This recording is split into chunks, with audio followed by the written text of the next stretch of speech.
अस्सलामुअलैकुम, आप देख रहे हैं प्रोग्राम व्यूज मेकर्स। मैं हूं अनम अहमद। तहरीक इंसाफ को धचके लगने का सिलसिला जारी है। एक के बाद दूसरा रहनुमा पार्टी छोड़ने का ऐलान कर रहा है।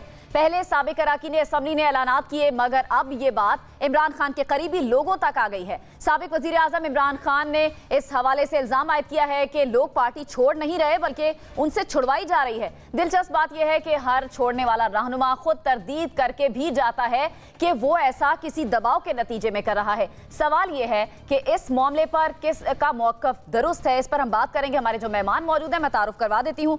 आसमा चौधरी साहब हमें ज्वाइन कर रही हैं, इम्तियाज़ गुल साहब हमारे साथ होंगे, जाहिद कशकोरी साहब और असद महमूद साहब ने भी हमें ज्वाइन किया है। आसमा चौधरी साहिबा, पहले मैं आपकी जानिब आऊंगी। आज दो अहम रहनुमाओं ने प्रेस कॉन्फ्रेंसेस की हैं, मीडिया से बात की है और पार्टी से अलहदगी का ऐलान किया है। शीरी मजारी ने पहले उनकी जानिब चलते हैं। जिस तरह से वो आज आई, मीडिया से गुफ्तगू की और जिस तरह से उन्होंने ऐलान किया, जो बॉडी लैंग्वेज आपने उनकी देखी, आपको वो जो अल्फाज बोल रही थी वो उस पर वो खुद कन्विंस लगी? बिल्कुल नहीं। शीरी मजारी मुझे आज शीरी मजारी नहीं लगी। आपने देखा होगा माजी में बड़ी दबंग है और बड़े ज़बरदस्त तरीके से वो अपना मौक़िफ़ बयान करती है। एक सहाफ़ी भी रही है और उनको पता है किस मौके पर किस तरह की बात करनी है और एक मंजी हुई सियासतदान भी है। लेकिन हैरानगी की बात ये थी कि शीरी मजारी जैसी खातून भी और एक आला पाए की सियासतदान, वो एक लिखी हुई तहरीर वो जो थी वो पढ़ रही थी और वहां से वो पढ़कर वो 3-4 बार वो नीचे देख के पढ़ के वो बता रही थी कि वो पार्टी छोड़ रही है, सियासत से किनारा कशी इख्तियार कर रही है, उनके लिए उनका खानदान ज्यादा अहम है। तो आप सब जितने भी अभी तक हमने स्टेटमेंट्स देखे, तकरीबन स्क्रिप्ट सबका एक है। सब यही कहते हैं कि हम सियासत छोड़ रहे हैं, किसी और पार्टी में नहीं जा रहे, 9 मई के वाकयात की मजम्मत करते हैं। और आप ये भी देखिए, बड़ी दिलचस्प बात है, जब भी कोई रहनुमा जेल से आज 5वीं बार शीरी मजारी को रिहा होने के बाद फिर उनको गिरफ्तार किया गया। सारा दिन लोग इस चीज को कंडेम करते रहे, मजम्मत करते रहे इसकी, लेकिन जब 5वीं बार वो जब तहरीरी बयान देकर उनको बाहर जाने की इजाजत मिलती है तो उसके बाद वो ये स्टेटमेंट देती हैं। तो अभी बहुत सारे लोग कह रहे हैं कि शायद शाह महमूद कुरैशी भी इस लाइन में है, असद उमर की भी बारी आने वाली है, लेकिन बहरहाल आने वाला वक्त बेहतर बता सकता है। हैरानी की बात जिस पे हम सब हैरान हैं कि एक ही स्टेटमेंट है, एक ही स्क्रिप्ट है और बॉडी लैंग्वेज किसी की भी उनका साथ नहीं देती। और शीरी मजारी, आपको उनकी असम्बली में तकारीर अगर याद हो तो वो तो किसी का लिहाज करने वाली खातून नहीं है। और आज जिस तरह से वो बात कर रही थी, मुझे तो वाकई ही उनको देख के एक रहम भी आ रहा था और दिली दुख भी हो रहा था कि पाकिस्तान की सियासत शायद इतनी बेरहम इस वक्त हो चुकी है कि नजरियात तो हमें कहीं दिखाई नहीं दे रहे। फैशिज्म इस वक्त फस्ताइए जिसे हम कहते हैं अरूज पर है और लोगों को जिस तरह से पकड़ा जाता है। उसके बाद PMLN पीपल्स पार्टी के लोग कहते हैं जी हमारे लोग भी तो गिरफ्तार हुए थे, उन्होंने तो कभी इस तरह की स्टेटमेंट्स नहीं दिए। तो अगर इन चीजों को अगर हम देखें तो ये भी इस चीज को मुवाजना करें कि उनके लोग जब गिरफ्तार होते थे उनको कैसी जेलें मिलती थी, ये लोग गिरफ्तार होते हैं, साथ ही उनको रिहा किया जाता है, साथ ही अगली गिरफ्तारी डाल दी जाती है और उस वक्त तक वो बाहर नहीं आते जब तक वो माफी ना मांग ले। तो ऐसा जेल के अंदर उनके साथ क्या सलूक किया जाता है जिसके बाद वो पार्टी क्या, वो तो सियासत छोड़ने पे ही वो आमादा हो जाते हैं कि हम तो सियासत ही छोड़ रहे। ये खासी मजा का खेज बात है। मेरे ख्याल से PTI को दीवार से लगाने की कोशिश की जा रही है। इमरान खान को मजीद जो है प्रेशर में लाने की कोशिश की जा रही है कि शायद इस तरह से एक बयानिया आवाम के सामने पेश किया जाए कि देखिए जी, लोग तो जो उनकी सीनियर लीडरशिप है वो इमरान खान के साथ नहीं है, तो लोग उनको वोट कैसे देंगे। लेकिन बहरहाल वोट तो इमरान खान का है।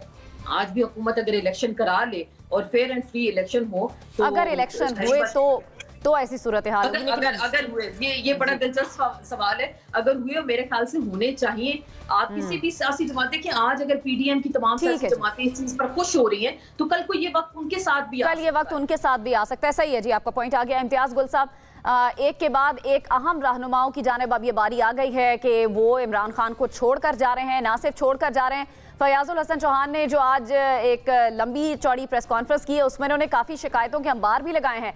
शीरी मजारी की हमने जिस तरह बात की, उनकी बॉडी लैंग्वेज से ऐसा आपको तासुर लगा कि वो वाकई PTI छोड़ना चाह रही हैं?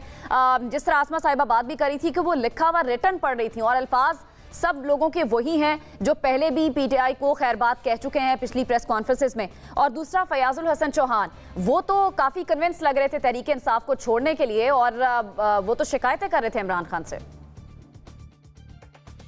देखिए, जब फयाजुल हसन चौहान को 2013 में तर्जुमान बनाया गया था और जिस अंदाज में उन्होंने जो अंदाज़ गुफ्तगू था उनका, उसकी बुनियाद पे पीटीआई के अंदर बहुत सारे लोग मुल्क के अंदर मुल्क के बाहर काफ़ी नाराज़ भी हुए थे और ये कहा करते थे कि ये किस किस्म के इंसान को पार्टी का तर्जुमान और वज़ीर इत्तलात लगा दिया गया है।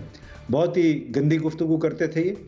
उनकी अपनी कुर्बानियाँ होंगी और उनको, मुझे नहीं मालूम पार्टी के अंदर के क्या हालात हैं, हम तो बाहर से देखते हैं, लोगों से सुनते हैं, लेकिन जो उस वक्त उनका लबो लहजा था, जो फिरदौस आशिक आवान का लबो लहजा था, ये ऐसी चॉइसेस थी कि जो पार्टी के ज़ी-शऊर पढ़े लिखे लोगों को बिल्कुल पसंद नहीं थी।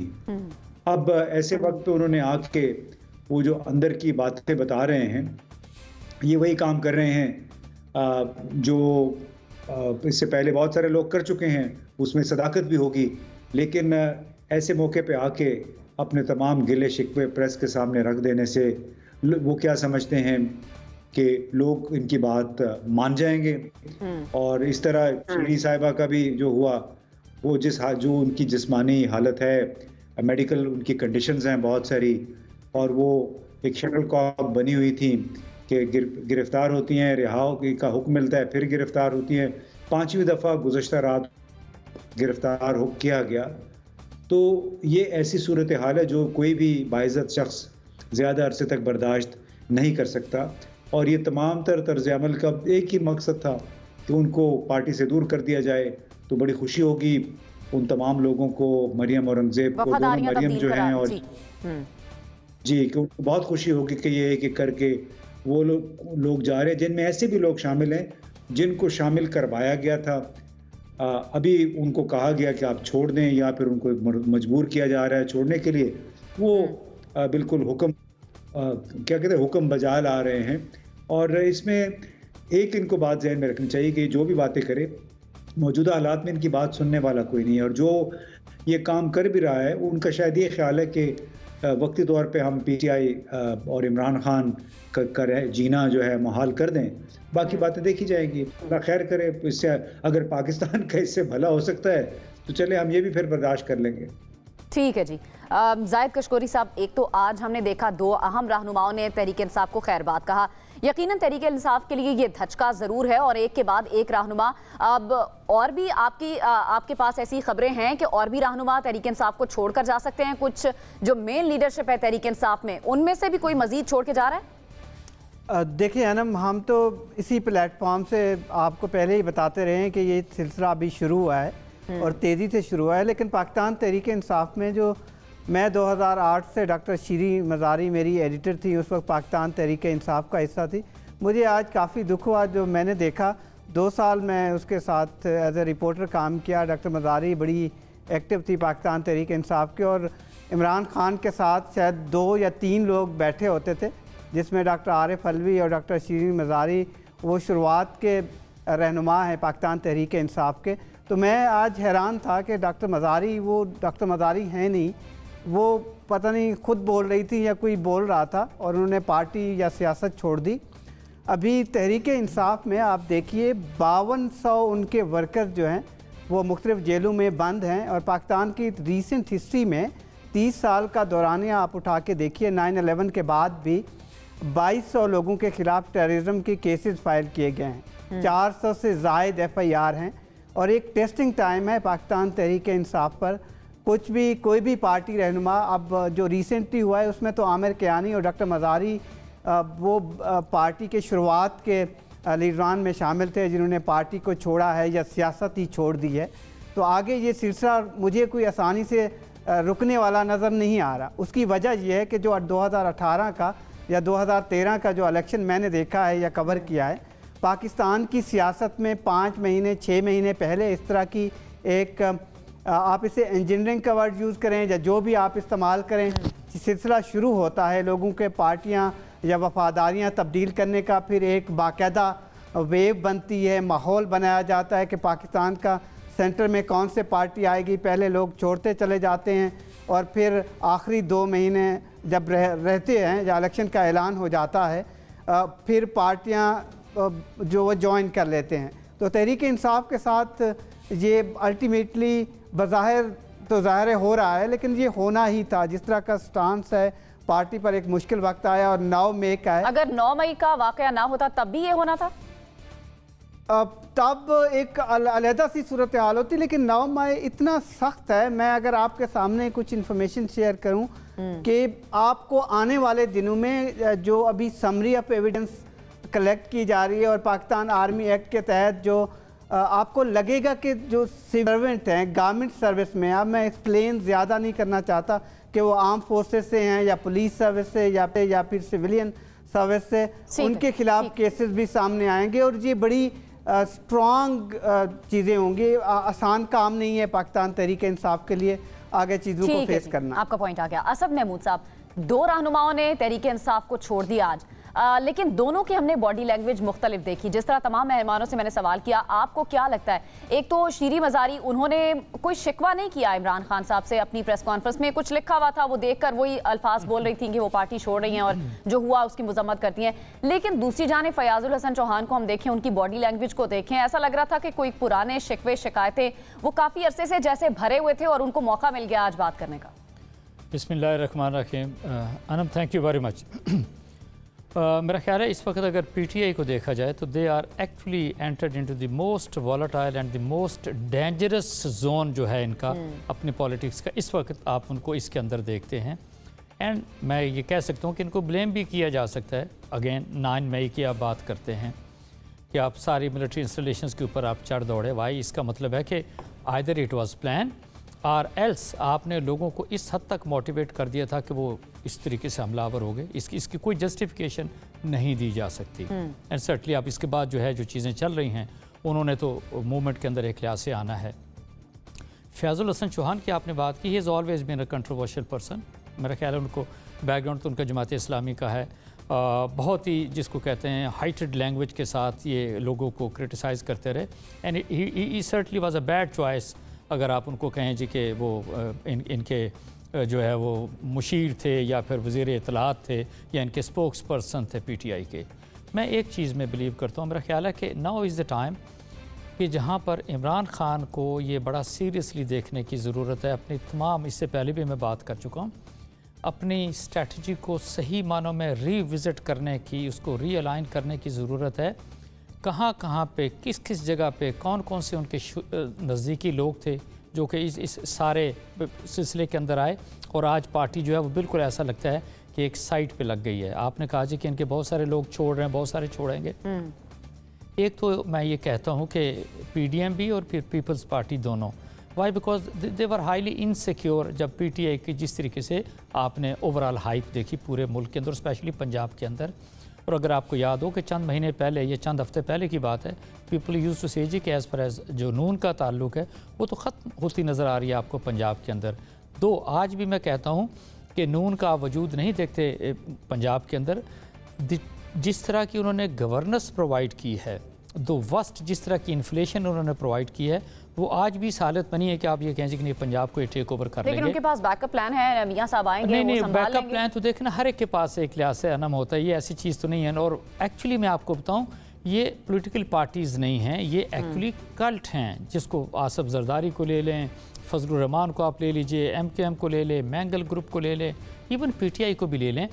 तो मेरा ख्याल है एक जितनी भी हमारी पॉलिटिकल पार्टीज़ हैं उनको सीरियसली इनवर्ड लुकिंग करने की ज़रूरत है कि आया हमारे लिए पाकिस्तान ज़रूरी है, हमारे लिए अपनी सियासत ज़रूरी है, हमने लोगों की लुक आफ्टर करनी है या अपने लोगों को पालना है। आज तक तो मैं आपको हकीकत बताऊं, मैंने जितने भी पॉलिटिशियंस को देखा है, एक आध को आपने कोई गरीब देखा हो, पीपल्स पार्टी नून की बात करें, इवन PTI की बात करें, they are having heydays वाली जैसे बात है। और स्पेशली पिछले ये दो दहाइयों के अंदर जिस तरीके से आपने पैसे की रेल पे सियासत के अंदर देखी है, मतलब आलामान वाला हफीज़ वाली एक लिहाज से बात है। But again I would say is this the only way कि हम ये कहें जी कि पाकिस्तान को हम आगे लेके जा सकते हैं।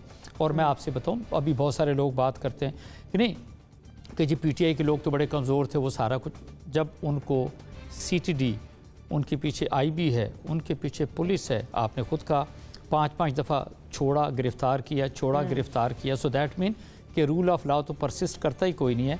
तो एक तो PDM ने और फिर जो पंजाब की इंटरिम गवर्नमेंट है, उन्होंने ये प्रूव किया है कि इनसे ज़्यादा कोई फाशिस्ट लोग तो नहीं हो सकते, इसमें बिल्कुल कोई दो राय नहीं है। But at the same time ये भी ज़रूर आप कह सकते हैं कि जो कुछ PTI के लोगों ने किया मिलिट्री इंस्टॉलेशंस के साथ, उसका भी इनके पास किसी तरह का कोई जवाब नहीं है। So that mean now it is responsibility of Imran Khan कि वो अपने आप को इस सारी सूरत हाल में से कैसे निकालते हैं। ठीक है, आपका पॉइंट आ गया असद साहब, आपका पॉइंट आ गया। इम्तियाज़ गुल साहब, अभी जो अहम दो रहनुमा हैं तहरीक इंसाफ के, शाह महमूद कुरैशी और असद उमर, वो अभी मंजर से कहीं गायब हैं। उनके बारे में भी खदशा जाहिर किया जा रहा है कि शायद वो भी लातालुकी का ऐलान कर सकते हैं। असद उमर तो खैर अब जेल में है और शाह महमूद के बारे में ऑर्डर्स आ चुके हैं, लेकिन आपको लगता है ये दोनों रहनुमा पार्टी को खैरबाद कह सकते हैं, इमरान खान को छोड़ सकते हैं? देखिए, हमें नहीं मालूम उनके दिलों में, दिमाग में क्या है और उन्हें किन हालात का सामना है, लेकिन जो हवा चली है उस हवा के साथ साथ बहुत सारे लोग चल पड़ेंगे और फिलहाल उन्हें सब्र शुक्र करके गुजारा करना पड़ेगा। और इसमें जाहिर है उसकी बुनियादी वजह बहुत सारी गलतियां हैं जो इन रहनुमाओं ने खुद और इनके रहनुमा इमरान खान से सरजद हुई। बहुत सारे मौके पे ऐसे मौके थे जहाँ पे समझौता भी किया जा सकता था, बातचीत भी की जा सकती थी, लेकिन इमरान खान साहब ने जो पॉलिसी इख्तियार की उसका मतलब ये था कि एक तरफ पहाड़ है, फिर चट्टान है, दूसरी तरफ समंदर है, आपने दोनों में से किसी एक को जाना है, क्योंकि जो मौजूदा इस वक्त जो रिवायती निज़ाम है हमारा, वो उससे टकराना चाह रहे थे। तो उस निज़ाम का कोई एक शराकतदार भी इमरान खान के हक में नहीं था, तो इस वजह से उन्हें आज ये दिन देखना पड़ा है। और दुनिया भर में ये होता है कि आपको अपनी सियासत किसी न किसी मौके पे मॉडरेट करनी पड़ती है, क्योंकि आप हर एक से लड़ाई मोल लेके वो लड़ाई पर जीत नहीं सकते हैं, बहुत मुश्किल होता है।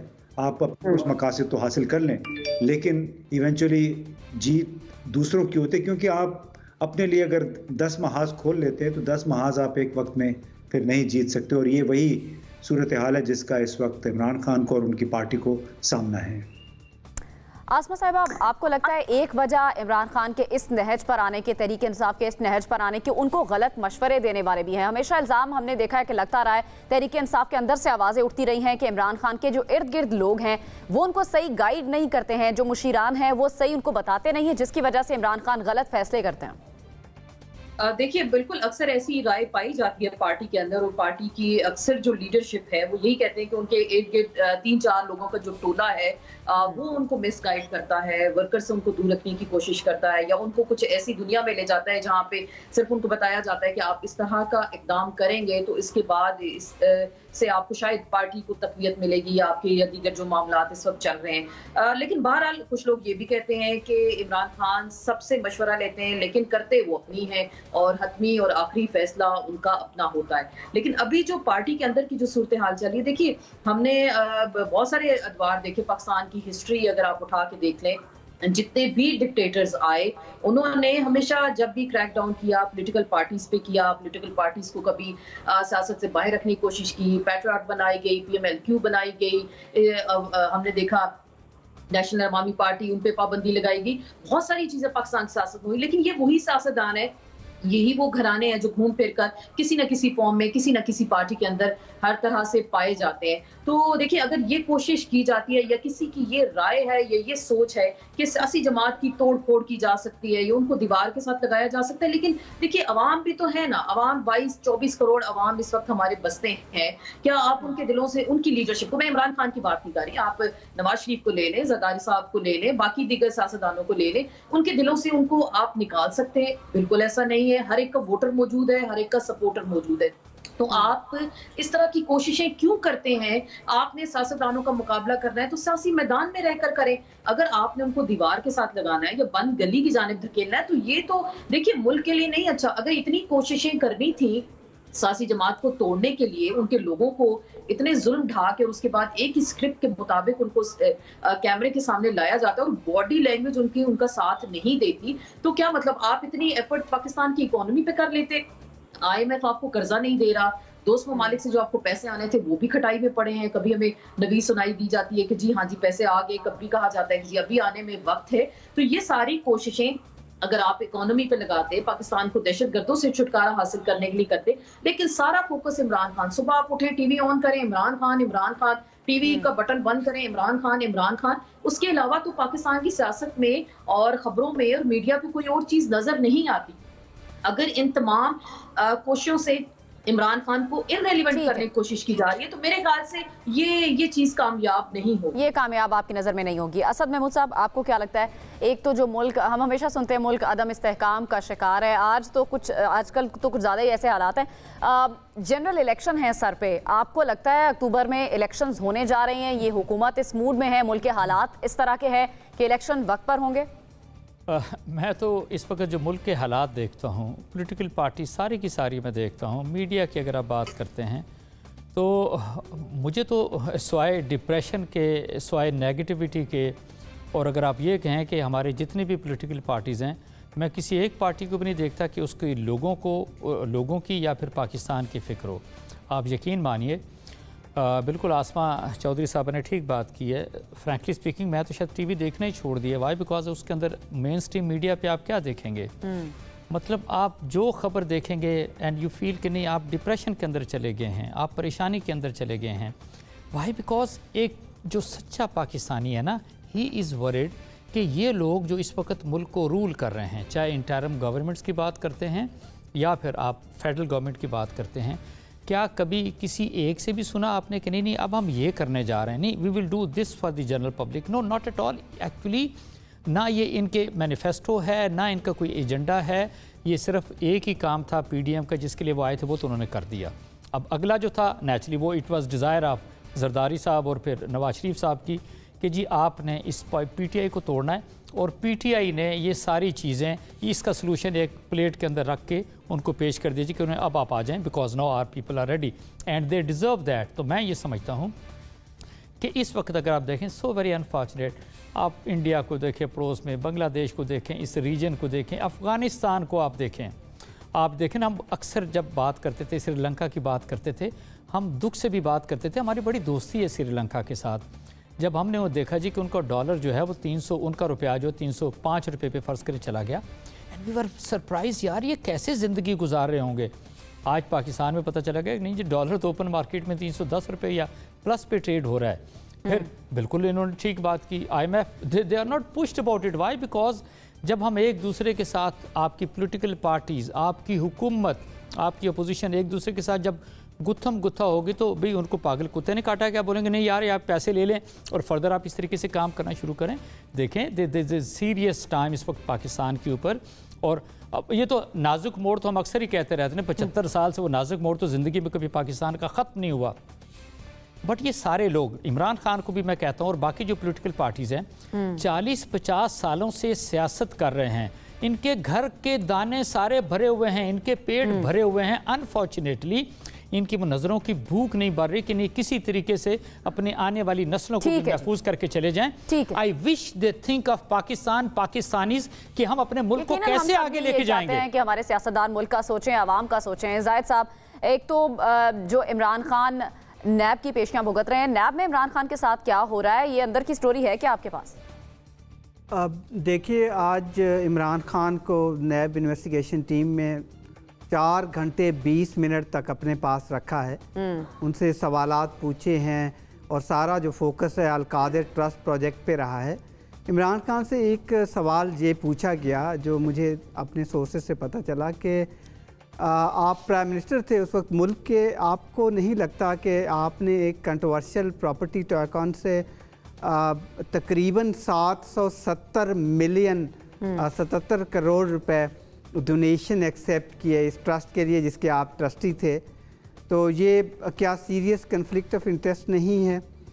इस तरह के क्वेश्चन उससे पूछे गए, लेकिन by and large Imran Khan ने तमाम तर जो मलबा है वो शहजाद अकबर और सैयद जुल्फ़कार बुखारी और दूसरे लोगों पर डाला है। उसने कहा ये दोनों इम्पॉर्टेंट कैबिनेट मेंबर थे मेरे जब ये डील हो रही थी बहरिया टाउन की और नेशनल क्राइम एजेंसी की, और पैसा पाकिस्तान आ रहा था 190 मिलियन पाउंड, और सारी जो कॉन्फिडेंशियल डीड थी, Shahzad Akbar asset recovery unit के सरबराह थे, उनका काम था पाकिस्तान का लूटा हुआ जो बाहर पैसा है तमाम तर केसेस को देखें और कोशिश करें उस पैसे को वापस लाएं। और ये पैसा अनफॉर्चुनेटली पाकिस्तान के ख़जाने में नहीं आया, वो दूसरी पार्टी को चला गया। तो इमरान खान के लिए नैब के इस स्टेज पर ये मुश्किलात बढ़ती जा रही हैं और ये बढ़ेंगी, सिर्फ इस केस में नहीं, आप आगे जाके देखिएगा। मेरे ये सोर्सेज बताते हैं कि नैब हेडक्वार्टर ने खैबर पख्तूनख्वा का जो नैब है पेशावर में, जो उनके नए डायरेक्टर जनरल भी एक बड़े अच्छे अफसर हैं, वकार चौहान साहब को वहाँ पर लगाया गया है। आपको खैबर पख्तूनख्वा का जो नैब है वो बहुत एक्टिव नज़र आएगा।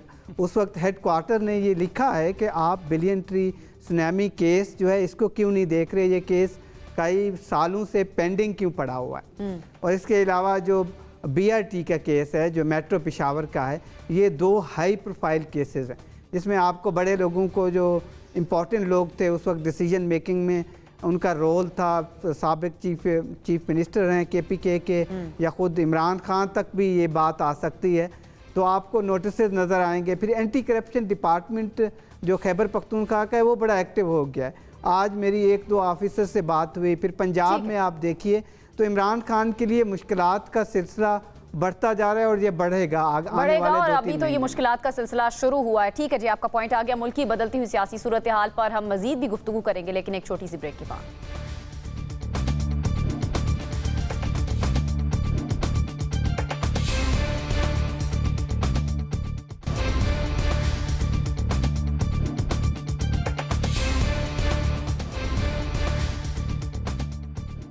Welcome back. हम बात करें तहरीक इंसाफ के मुनहरिफ रहनुमाओं के बारे में और जिस तरह से तहरीक इंसाफ की सूरत हाल बन रही है, पार्टी जिस तरह से टूट रही है, तहरीक इंसाफ के रहनुमाओं की जानिब से राहें अलग हो रही हैं। जायद साहब, अब ये जो सूरत हाल हम सबके सामने है, इसमें ऐसी सूरत हाल में नए इलेक्शन में कोई नई पार्टी हम देख रहे हैं? कुछ रहनुमा जो तहरीक इंसाफ के पहले भी मुनहरिफ हो चुके हैं और कुछ अब अलहदा हो रहे हैं, तो ये सब मिलकर कोई नई पार्टी बनाएंगे, ऐसी खबरें हैं आपके पास?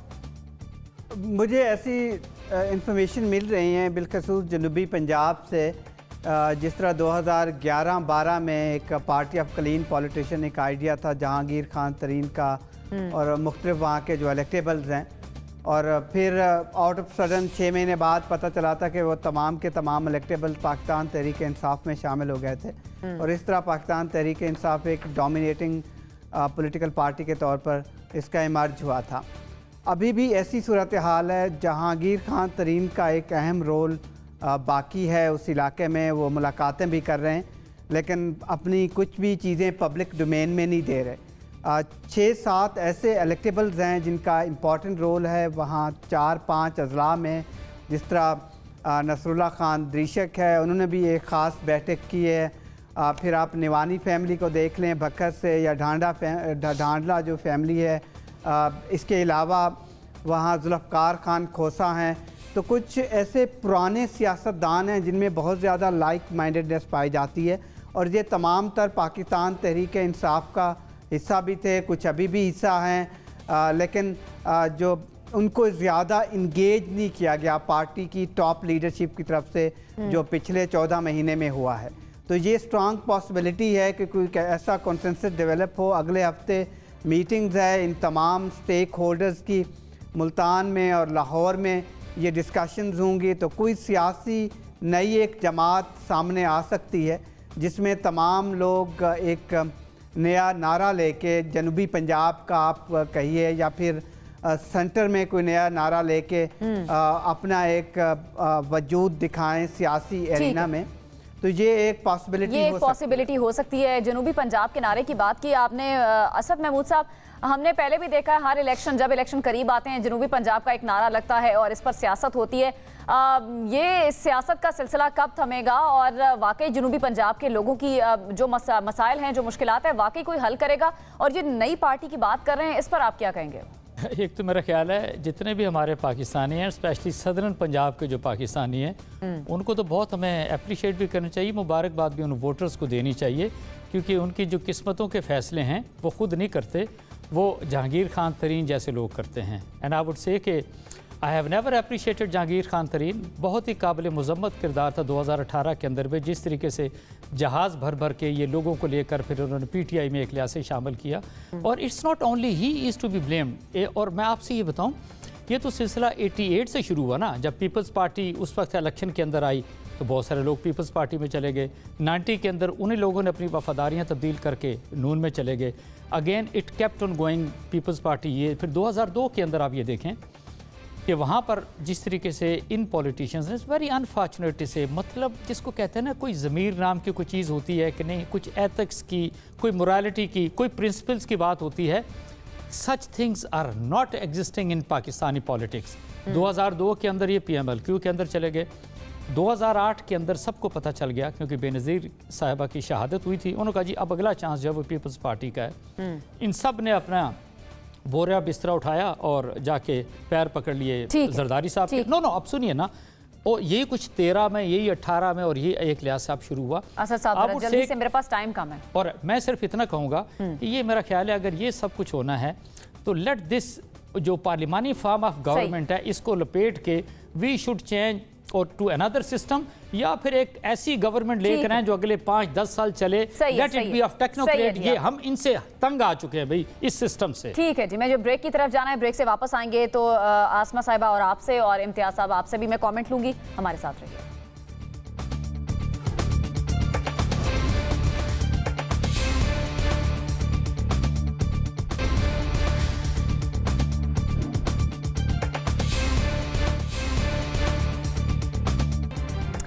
ब्रेक के बाद आपको कहेंगे खुशामदीद। इम्तियाज गुल साहब, मैं आपकी जानिब आऊंगी।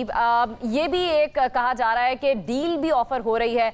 इमरान खान आपको लगता है कि मुल्क से बाहर जाएंगे अगर उनको कहा जाए, अगर उनको इस तरह की बात की जाए, वो मुल्क से बाहर जा सकते हैं?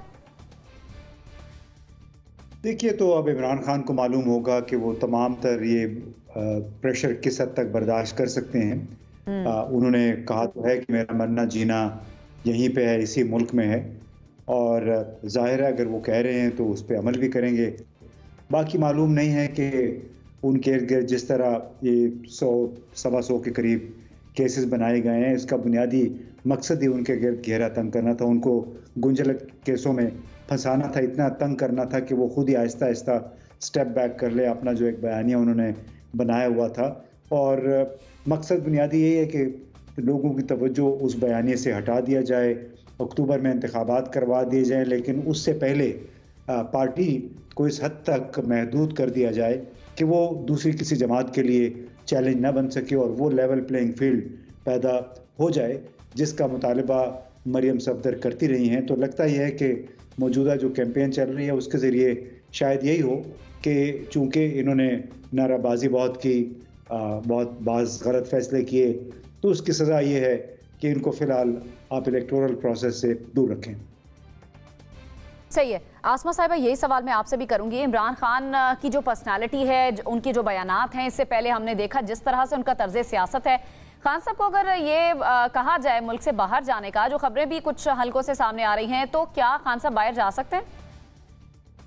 देखिए, ये तो वही बात होगी कि मियां नवाज शरीफ को पाकिस्तान लाना उतना ही मुश्किल काम है जितना कि इमरान खान को मुल्क से बाहर भेजना है, क्योंकि उन्होंने अपनी तकरीर में अभी भी ये कहा है कि मेरा जीना मरना पाकिस्तान के साथ है और मैं पाकिस्तान में अगर ऐसे ही मेरी मुकद्दर में मौत लिखी है तो मैं यही मरना पसंद करूंगा। देखिए, ये तो उनके अपने अल्फाज हैं और वो बरमला वो इस चीज का इजहार कर चुके हैं, और जो लोग उनके करीब रहते हैं वो भी ये बड़े अच्छे तरीके से जानते हैं और उनके मुखालिफिन भी ये बात बड़ी अच्छी तरह से जानते हैं कि इमरान खान को इस तरह से मुल्क से बाहर नहीं भेजा जा सकता। अगर वाकई भेजना होता या हुकूमत की नीयत होती या हुकूमत को पहले दिन से डर होता कि अगर हम इतना उनको घेरा तंग करेंगे तो इंटरपोल में अभी वो मैं कह रही हूँ कि उनका नाम क्यों नहीं डाला गया कि वो पाकिस्तान से बाहर जो हमारी एग्जिट कंट्रोल लिस्ट होती है उसमें नाम जी उसमें क्यों नहीं उनका नाम डाला गया। अगर हुकूमत को वाकई डर था कि शायद मुल्क से बाहर चले जाते, लेकिन ऐसा नहीं हुआ। आपने देखा 1 साल के दौरान बहुत ज्यादा घेरा तंग किया गया, बहुत हालात खराब हुए। बिल्कुल पार्टी के अंदर जिस तरह जो टूट फूट हुई 9 अप्रैल की रात को हमने देखा जब उनकी हुकूमत गई, और उससे पहले फॉरवर्ड ब्लॉक बना, पार्टी के लोग आधे उस वक्त छोड़कर चले गए, उस पर तो उनकी हुकूमत चली गई थी। अब तो देखिए एक पार्टी को तोड़ने का सिलसिला शुरू हो गया ना, तो ये हम तो वही बात करेंगे, ये हमेशा डिक्टेटरशिप के दौर में होता है। अभी तो आपको उस तरह के चेहरे नजर नहीं आ रहे, लेकिन काम वही हो रहा है जो डिक्टेटर के दौर में होता है कि एक सियासी पार्टी को आप निशाना बना लेते हैं और फिर कहते हैं जी बस ये हमें नजर ना आए ना इसका लीडर नजर आए। और हमेशा ऐसे होता आया, पाकिस्तान की तारीख आप उठा के देख लें, हर 3 साल बाद हमें ये पढ़ाया लिखाया जाता है, इसको जलावतन कर दो, इसको फांसी दे दो, इसको दहशतगर्दी की अदालत से सजा दे दो, इसको 21 साल के लिए जलावतन कर दो, इसको नाअहल कर दो। तो ये जो सबक पढ़ाने वाले हैं वो हमें आके बताएं कि 3 साल में ऐसा होता क्या है कि आप लोगों को पहले ये बताते हैं कि ये बहुत अच्छा इंसान है, उसके बाद आप कहते हैं जी ये तो इस काबिल नहीं है, इस पे करप्शन के केसेस हैं, फिर एक नया चेहरा आप ले आते हैं, फिर उस पे इस तरह के एलिगेशंस। मैं तो कहती हूँ इस नैब को भी देखिए पूछना चाहिए, जो पिछले 4 साल से अगर शहबाज शरीफ साहब उस रात तक उनका नाम था केसेस में, उन पे फर्दे जुर्म सुबह आयद होनी थी, तो नैब ने उनको क्लीन चिट दे दी। तो नैब को भी आज पूछे, नैब भी अगर आज इमरान खान पे केस बना रही है और नैब कहती है कि जी बहुत सारी करप्शन है, तो जो पहले आप इतने अरसे प्रूव करना चाहते थे वो तो आप सामने नहीं लेके आए। ये नैब से भी पूछिए और उन तमाम लोगों से इन सवालों के जवाब लेने चाहिए जो इस सारी सूरत हाल के मुल्क में जिम्मेदार है। मुझे और मेरे मेहमानों को इजाजत दीजिए, अल्लाह ने के बाद।